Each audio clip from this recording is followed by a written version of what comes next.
Muy buen día amigos, sean bienvenidos a este nuevo video tutorial. En esta ocasión vamos a ver cómo calcular de manera precisa el punzonamiento en zapatas aisladas para columnas netamente rectangulares. En esta ocasión se puede mostrar o se puede ver en esta hoja de cálculo todo lo que necesitamos para poder realizar de manera precisa el cálculo del punzonamiento. Para esto entonces, primeramente vamos a hacer referencia a las disposiciones del ACI 318 en su versión del 2019, para lo cual yo ya tengo aquí preparado la sección precisa que vamos a utilizar del capítulo 8, específicamente la sección 8422 y las posteriores que tenemos también aquí en este documento. Para empezar nuestro cálculo, debo hacer referencia a este proyecto en ETABS, ya que aquí como tengo diversas formas de columnas, voy a escoger una columna rectangular y en base a ella voy a desarrollar todos mis cálculos. Entonces empezamos y voy a ubicarme en una vista en planta, por ejemplo, y voy a ver que la columna que tengo aquí es una columna rectangular. Entonces voy a utilizar esta para la demostración en este vídeo. Vuelvo a la vista 3D, selecciono la base de la columna, me dirijo al menú Display, Mostrar tablas.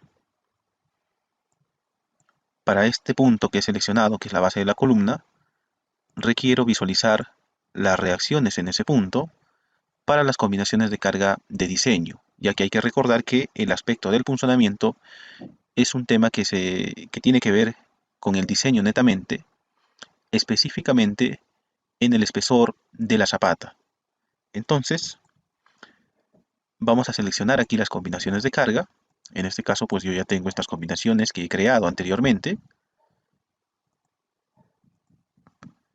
Y en esta tabla vamos a poder visualizar las reacciones de este punto que he seleccionado para todas las combinaciones de carga que se están visualizando aquí. Obviamente, para la demostración aquí en este vídeo, voy a coger una solamente. En este caso voy a tomar esta, por ejemplo, que acabo de seleccionar, que me incluye carga sísmica.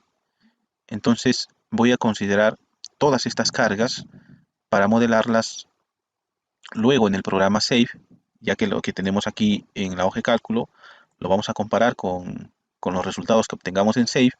Entonces, todas estas cargas que pertenecen a este punto las voy a modelar luego. Solo que aquí tenemos el detalle en la hoja de cálculo que para poder calcular el punzonamiento necesitamos, aparte de la carga axial que viene de la superestructura y se aplica a la columna, vamos a necesitar los momentos flectores alrededor de su eje local 2 y alrededor de su eje local 3 de la sección del elemento. Entonces, esto de acuerdo con lo que tenemos aquí, con lo que se ilustra acá, me va a corresponder a tener en cuenta el momento flector alrededor del eje global X y el momento flector alrededor del eje global Y. Entonces, estos valores también me van a servir. Y paso entonces a indicar los datos que tenemos acá. Esta fórmula que se puede visualizar en esta parte de la hoja de cálculo me pertenece a la representación de una fracción del momento flector que llega de la columna y se distribuye a la zapata.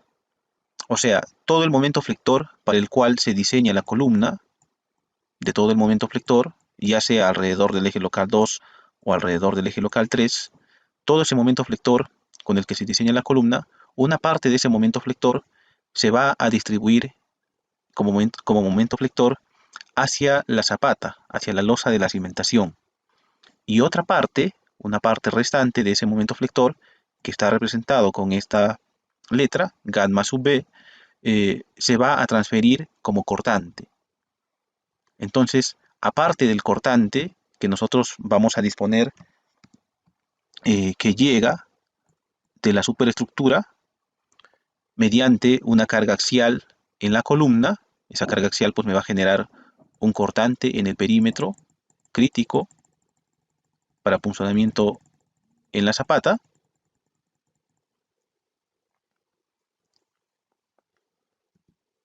A ver si me borro todo. Una parte adicional entonces del cortante que me genera la carga axial de la columna, que mediante reacción del suelo eh, produce el cortante. Adicional a ese cortante, vamos a tener que considerar una fracción del momento flector alrededor del eje local 2 o alrededor del eje local 3 que se va a transferir como cortante. Entonces, esa fracción de momento flector que se transfiere como cortante lo tenemos representado aquí en esta ilustración, ya sea alrededor del eje local 2 o alrededor del eje local 3. Entonces tenemos este escenario. Lo anterior, que ya conocemos, o sea, nosotros sabemos que para una cimentación rectangular, a ver, para una cimentación rectangular tenemos más o menos esto.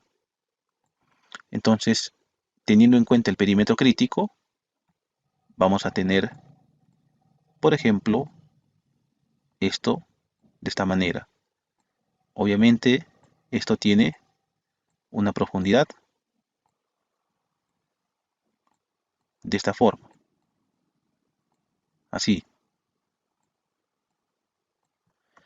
Entonces, voy a dibujar también el espesor de la zapata, así de esta manera. Entonces, para la carga axial que llega de la columna, el suelo va a reaccionar ante esa carga axial, que se va a distribuir en todo el área de la zapata. Entonces, esa reacción va a generar una fuerza cortante en todo el perímetro del área crítica. Y ese cortante es el que nosotros le llamamos el cortante por punzonamiento. Pero esto siempre y cuando solamente tengamos la carga axial P. Pero hay que tener en cuenta que la columna no solamente tiene una carga axial, sino también trae momentos flectores. Esos momentos flectores, como les mencionaba, una parte de todo ese momento flector se transfiere a momento en la losa de la cimentación y otra parte, representado de esta manera, se va a transferir como un cortante adicional a este que tenemos, que se ha ilustrado como, como una carga, pues, bueno, perdón, con flechitas de color verde. Se tiene de esta manera. Aquí inclusive he cometido un error, porque eh, el cortante por punzonamiento es un cortante que lo genera la carga axial P y debe ir en este sentido, así. Entonces, en el terreno abajo vamos a tener también una fuerza total de reacción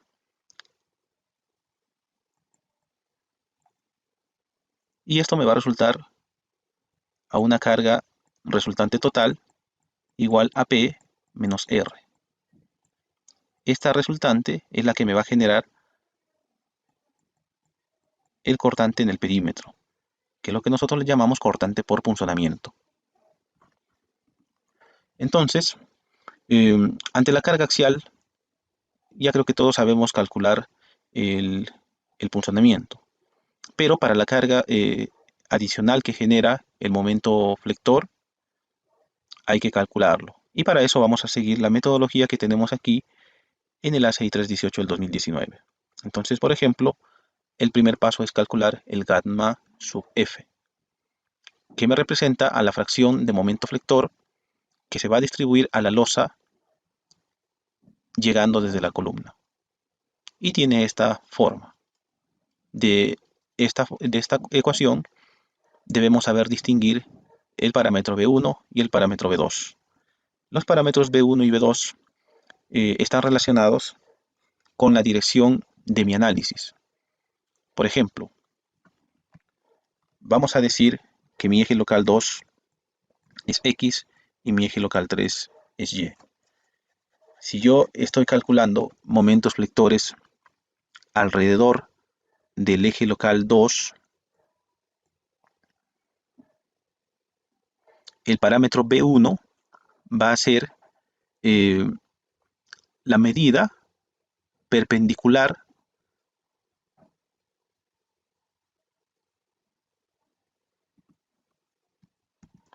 a la dirección que estoy analizando. Por ejemplo, entonces, si estoy analizando en este sentido, la flecha del momento está en este sentido, entonces la medida perpendicular va a ser esta distancia AB. Y aquí se está representando de esta manera. Y aquí hay que recordar que también el perímetro de punzonamiento se mide a una distancia de D medios desde la cara del apoyo de la columna. Aquí, de esta manera. D medios más D medios me da D y con C1 me estaría dando de esta manera. Bueno, parece que aquí hay un error de tipeo, pero se tiene pues esta condición. De la misma manera también la otra condición para el otro lado. Entonces para el momento flector alrededor del eje local 3 tendríamos B2. O perdón, el B1 sería la distancia DA. El B1 es la medida perpendicular a mi dirección de análisis. Para que quede claro, si es un momento alrededor del eje local 2, la medida perpendicular a esta flecha va a ser B1. Y si estoy analizando en la otra dirección, alrededor del eje local 3, el B1 sería esta distancia. Y se indica aquí, B1, C2 más D. Aquí el B1 sería C1 más D. Aquí hay un error de tipeo.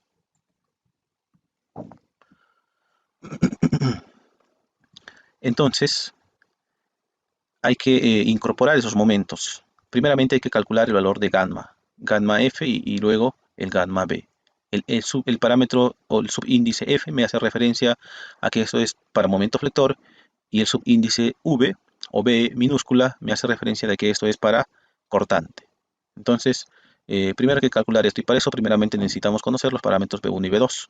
Y eso también ya lo tenemos acá. Pero esto está relacionado al peralte efectivo. Y para eso debemos conocer el espesor de mi losa de la cimentación. Yo en este caso, por ejemplo, para este ejemplo, estoy trabajando con un espesor de cimentación de 45 centímetros, con un recubrimiento de 5 centímetros, teniendo en cuenta un diámetro de barra de 5 octavos, que tiene este valor a centímetros, me produce un recubrimiento efectivo que tiene este valor.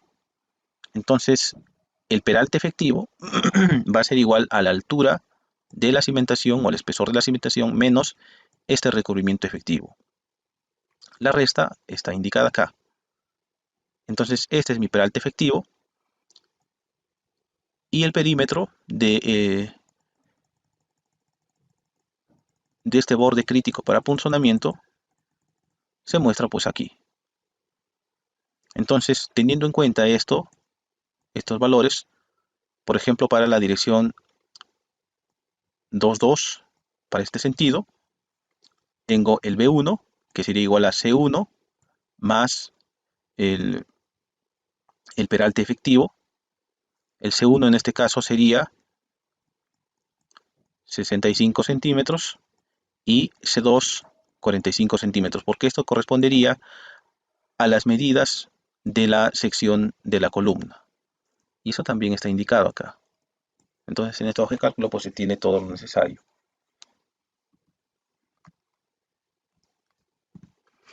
Entonces con ello empezamos a medir el valor de B1 para la dirección 2,2 o alrededor del eje 2,2. Tenemos entonces esto C1 correspondería a 65 centímetros, más el peralte efectivo, 65 más 38 y punto y tantos, me da como resultado este valor. Y en la misma dirección de mi análisis, el B2 correspondería a este valor, que sería 45 centímetros más el peralte efectivo. Si sumamos 45 más 38, vamos a llegar a obtener este valor. Si estamos analizando en la otra dirección, en la dirección del eje local 3, vamos a tener algo muy análogo o muy similar, pero de manera invertida. Porque les había mencionado que el B1 correspondería a la medida perpendicular a mi dirección de análisis. Entonces, aquí B1 sería C2 más D. Lo tenemos acá, 45 más D, son 83 punto y tanto. Y B2, que sería C1 más D. Los mismos valores que hemos tenido para la otra dirección, pero de manera invertida. Entonces, con eso procedemos a calcular. Nada más reemplazamos los datos de B1 y B2 en esta fórmula y el parámetro GAN más F me está dando este valor. Para la dirección 2 y para la dirección 3 me da 0.62 y luego restamos como se ve aquí y obtenemos estos datos para ambas direcciones. Después de ello, incorporamos aquí los momentos flectores. Vamos a incorporarlo porque estos son otros valores. Vamos acá. Aquí tengo, por ejemplo, bueno, aquí está en toneladas y este dato lo necesitamos en kilogramos centímetro porque todo está en centímetro y en kilogramo fuerza. Entonces, aquí sería 1730.5. 1730.5. ¿Por qué le pongo un signo negativo? Porque hay que recordar que estos valores que tengo aquí en esta tabla son reacciones. Y nosotros cuando vamos a diseñar debemos diseñar con las acciones. Entonces la reacción es la que se pone a la acción. Entonces yo requiero la acción, no la reacción. Entonces por ese motivo le he puesto aquí un signo negativo. Tengo entonces ahí. Y acá para la otra dirección también cojo este dato, 5836.1.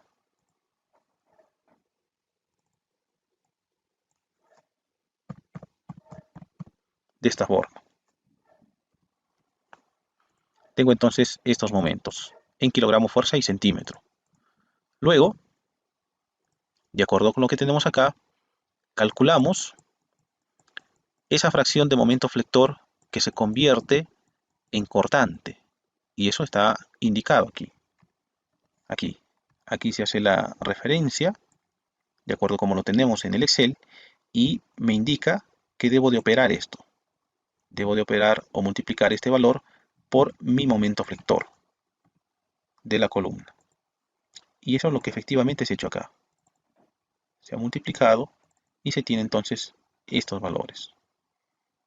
Luego de ello, necesitamos calcular el momento polar de inercia de el perímetro crítico, de este perímetro crítico. Ese momento polar de inercia va a estar relacionado a la dirección de mi análisis. Por ejemplo, si es que es un análisis alrededor del eje local 2, vamos a tener que calcular un momento polar de inercia alrededor de ese eje local. Entonces, esto es como si a esto, en 3D, lo giráramos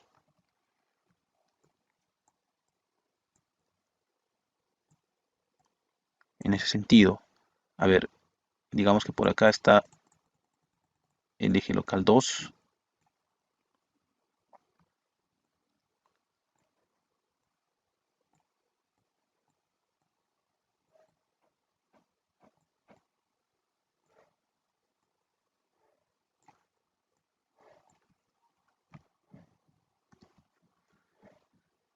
Entonces, si va a girar en este sentido, todo esto, eh, este es mi perímetro crítico, solamente que lo estoy haciendo en 3D, giraría también en ese sentido. Entonces, digamos, por ejemplo, que esta cara bajaría y esta cara subiría. Y alrededor de esta cara tendríamos nosotros los momentos polares de inercia. Esto ya no lo repetimos mucho, ya no andamos mucho, solamente sería cuestión de aplicar. Entonces, aquí decimos lo siguiente. El momento polar de inercia de la sección de mi perímetro crítico, teniendo en cuenta que la profundidad de esto es D, sería igual al momento polar de inercia de estas secciones más el área de estas secciones multiplicado por la distancia de su centroide hacia el eje de giro que se tiene en ese sentido, o sea, esta distancia, así. Eso se ha aplicado aquí en esta parte del Excel y eso es lo que precisamente también se tiene acá. Entonces se tiene también su cálculo de su momento polar de inercia. Luego de ello, se ha obtenido acá la, la fuerza cortante que genera la columna, la carga en la columna. Pero esta es una fuerza cortante resultante total, que como les había mencionado, proviene de la resta de esta carga axial respecto de la fuerza de reacción que ejerce el suelo sobre la zapata. Y me sale pues este valor. Esto lo he obtenido directamente del SAFE. Una vez entonces que tenemos toda esta información,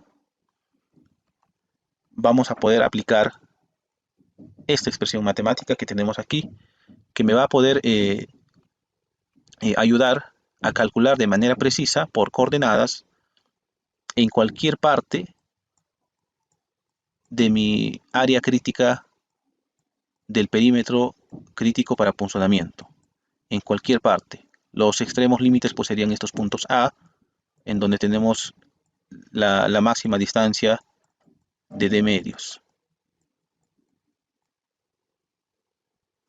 Para lo cual, como se puede ver, se necesita como dato esta fracción de momento flector que se transforma en cortante, que se transfiere como cortante, que lo tenemos acá para cada dirección, y sus respectivos momentos polares de inercia.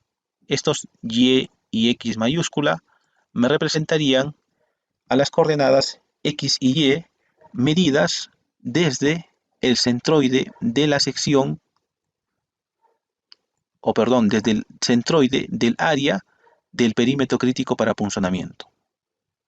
Entonces, aquí es el X y este es el Y. Entonces, de acuerdo con ello, y teniendo en cuenta, por ejemplo, eh, partiendo desde aquí, si todo esto me resulta que son 103 centímetros, punto y tanto, y todo esto son 83 centímetros, 83 punto y tanto, obviamente entonces esta coordenada A me va a resultar a la mitad de este valor y la mitad de este otro. Y eso es lo que efectivamente tenemos aquí como coordenadas en el punto A. En el punto B tendríamos la mitad de esto, o perdón, la mitad de esto, y menos la mitad de 103 punto y tanto.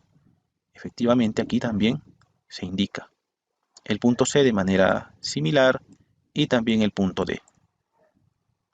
Entonces, teniendo en cuenta que conocemos este valor, conocemos todo esto para cada dirección, el cortante también lo conocemos, está acá, y el perímetro crítico también es conocido, el peralte efectivo también es conocido, entonces podemos calcular la demanda de cortante total producido no solamente por la fuerza cortante resultante, sino también por transferencia de momento transformado a cortante. Y el resultado pues lo tenemos aquí. Entonces para cada punto, para el punto A, el punto B, el punto C y el punto D, tenemos un valor característico de cortante. Obviamente para nuestro diseño vamos a tener que coger el mayor de ellos, que es este de aquí.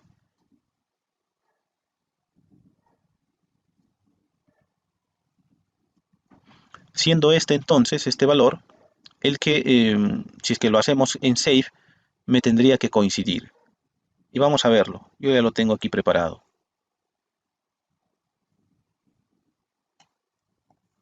Voy a desbloquear esto y voy a retirar esta área para quedarme únicamente con la carga. Aquí tengo mi carga, bueno, que le he llamado carga, y tengo pues estos datos.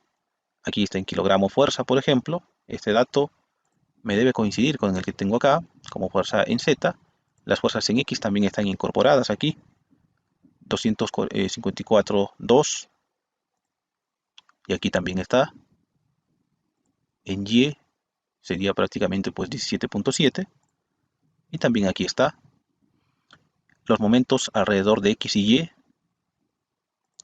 coincidentes también, 1730,5 y 1730,5. En Y también lo mismo. Y de la misma manera también en Z. Entonces tengo aquí todas mis cargas. Esta carga tiene un tamaño de 45 por 65, que es exactamente el mismo tamaño de la columna. Luego de ello entonces ejecutamos el análisis y procedemos a revisar el funcionamiento. Voy a darle un clic derecho para poder visualizar. Antes de ello también les quiero mencionar lo siguiente. Este es un modelo que he generado desde cero y las cargas las he asignado también de manera manual. Además de ello también, como esta es una carga de columna, debo darle la condición de que esta es una columna o de que esta carga que me representa a una columna debe corresponder a una columna interior.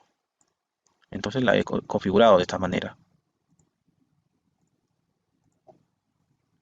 Y luego de ello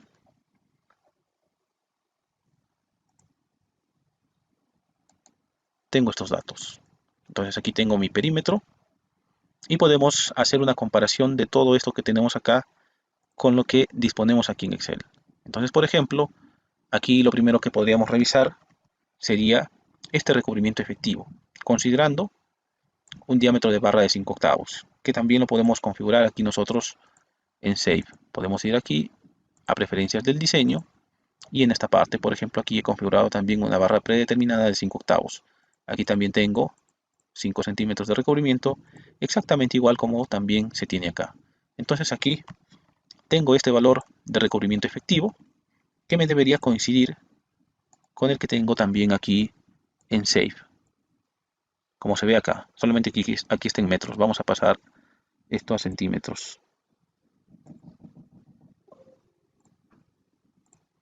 Vamos a kilogramo fuerza centímetro. Y volvemos a revisar. Entonces tengo un valor de 6,5875 y aquí también exactamente lo mismo. Mi peralte efectivo, 38,4125 y 38,4125. El perímetro entonces va a corresponder a este valor, 373,65 y 373,65. Entonces se tiene por el momento esta precisión. Seguimos revisando, aquí también se me indica el F'(C) que tenemos para el material. Estas secciones de inercia 2 y 3 no son otra cosa más que los momentos polares de inercia que se indican aquí para la dirección del eje local 2 y del eje local 3. Esto para poder diferenciarlo bien aquí en Save. El eje local 2 es este, la flechita de color verde, perdón, y el eje local 3 es esta flechita de color cian. Exactamente igual a como se tiene pues en SAP 2000 o en ETABS. Entonces fíjense en los valores, 251, bueno, todo esto 251, 89, 45,5, 251, 89, 45,6, seguramente aquí hay más decimales y nada más por el redondeo, se tiene ahí el valor. Y acá también, fíjense en este valor, que es coincidente con el que también dispongo aquí. Entonces se tiene también esa coincidencia. Aquí tenemos los parámetros gamma, B2 y B3, que son estos de aquí, estos, que también aquí se tiene calculado, 0,42 y 0,37, que debe coincidir también acá, 0,42, 60,46, 0,42, 60,46. En la otra dirección 0,37, 45,07 0.374507. Entonces se tiene esa precisión en los cálculos. Luego también tenemos los momentos flectores. Estos momentos flectores son los momentos flectores que llegan a este punto y que nosotros hemos modelado acá, que son los que están aquí. 173.050, 173.050 y 58.3610, 58.3610 kilogramos fuerza por centímetro. Aquí habría que hacer un cambio, 140.172.54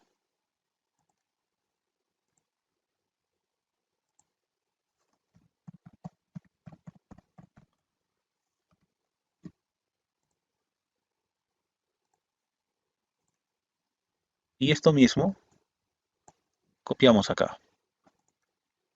Entonces tengo toda la información necesaria y procedemos aquí a comparar mediante esta tabla los resultados que obtenemos en SAFE y lo que de manera manual se ha hecho. Tengo entonces, por ejemplo, el máximo esfuerzo cortante generado por todo esto, que es de 10.42 kilogramos fuerza por centímetro cuadrado, y aquí también tengo prácticamente lo mismo, solamente aquí es cuestión de cifras significativas, acá solamente lo estamos visualizando en 2 decimales, y aquí está en 4 decimales. Si esto lo redondeamos a 2 decimales, el cálculo pues es exacto. Obviamente aquí el máximo es este de acá. Los demás se descartarían, pero queda para eh, como valores para tener un mayor